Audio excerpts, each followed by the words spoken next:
Could the entire British monarchy, a 1,000-year-old institution, really be shaken apart by one man's mistakes? Or are we watching the most strategically timed political attack in modern memory? Hello and welcome if you're new here. Please subscribe and hit the bell so you don't miss our deep dives into the stories shaping our world. As 2026 begins, King Charles III faces a crossroads. What was meant to be a year of steady modernization and steady leadership now feels like a season of anxious decision-making. And for many observers, it could be the moment that defines the crown's future. To understand why the palace is on edge, you have to rewind the clock to the last turbulent year. The fallout from Prince Andrew's relationship with Jeffrey Epstein didn't just dominate headlines for months. It left an aftershock that keeps replaying, raising questions not only about one man's conduct, but about how the monarchy is funded, housed, and defended in public life.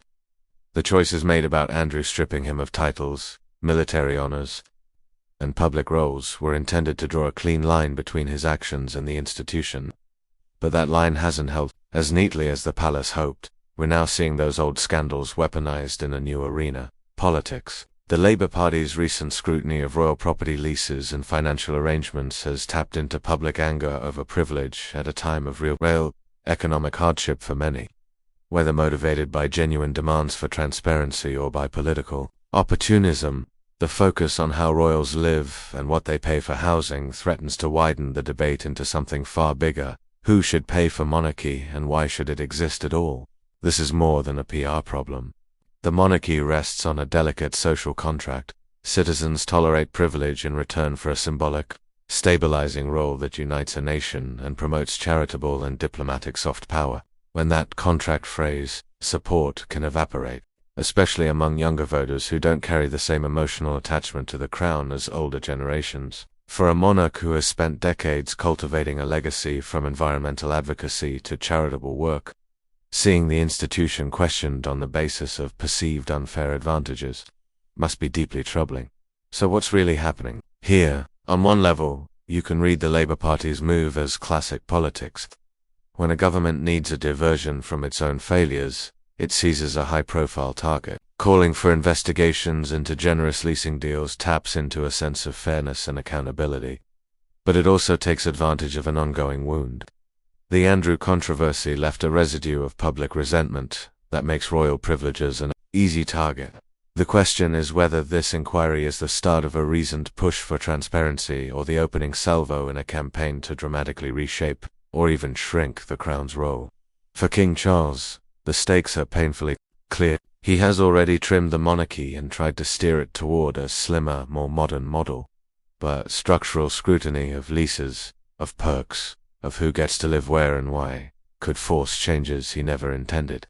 If the public decides that certain residences or benefits are unjustified, the state could push for reforms that touch the very foundation of hereditary privilege, that raises constitutional and cultural questions. Titles and honors have always been intertwined with birthright and ceremony, but if they can be revoked or repurposed based on behavior, what does that say about the hereditary principle itself?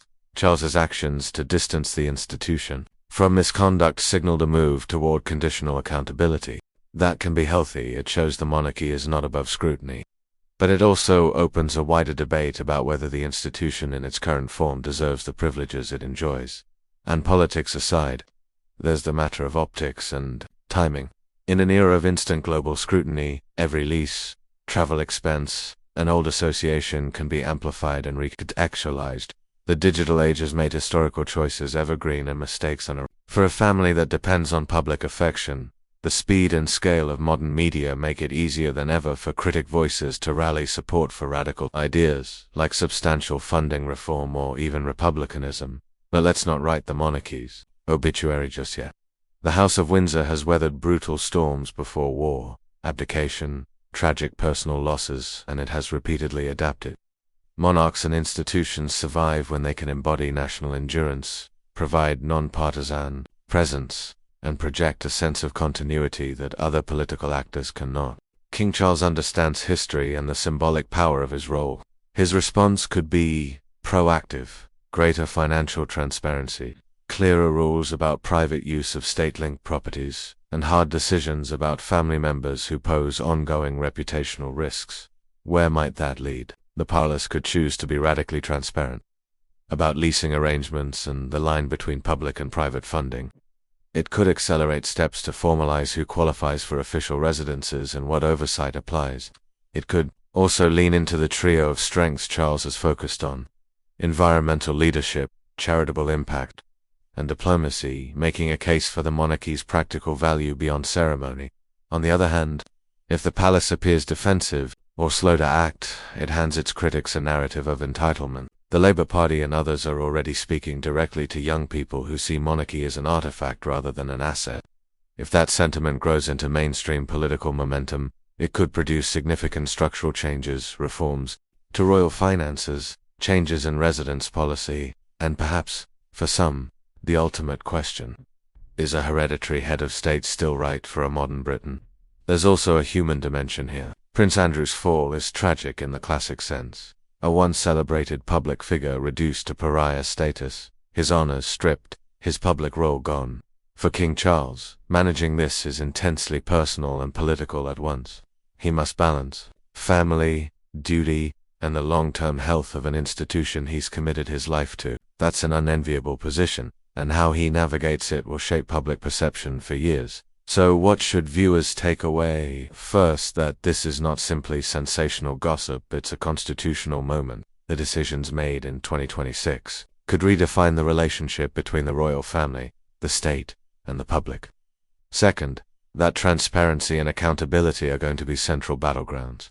How the palace responds could either restore confidence or accelerate calls for reform. Third, that the public's affection for the monarchy is not guaranteed. It must be earned daily, especially in tough economic times. We want to hear from you. Do you think King Charles is doing enough to protect the future of the monarchy? Is it fair for politicians to use royal leases as a political play, or is public scrutiny long overdue? Drop your thoughts in the comments. We read them and they help shape future videos. If you found this analysis useful, please like and share so more people can join the conversation. We'll be following developments at Buckingham Palace and in Parliament closely, unpacking what the numbers, dates, and decisions mean for the Crown's future. This story is far from over. 2026 may end up being a year of renewal for the monarchy, or the beginning of a new era of accountability that permanently reshapes it. Either way, every move the palace makes from here on will matter. Thanks for watching, and we'll see you in the next video.